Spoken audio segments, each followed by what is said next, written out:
মহাবিশ্বের যে কোনো দুই বস্তুর আকর্ষণ বল তাদের ভরের গুণফলের সমানুপাতিক, আর দূরত্বের বর্গের ব্যস্তানুপাতিক।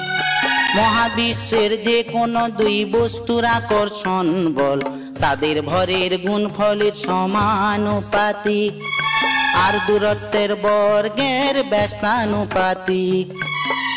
এই বল কাজ করে বস্তুদ্বয়ের সংযোগী, সরলরেখা বরাবর সেটাই বুঝলে কি?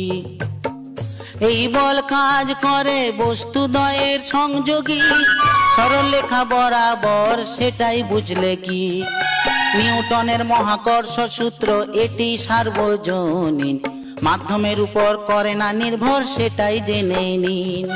নিউটনের মহাকর্ষ সূত্র এটি সার্বজনীন, মাধ্যমের উপর করে না নির্ভর সেটাই জেনে নিন।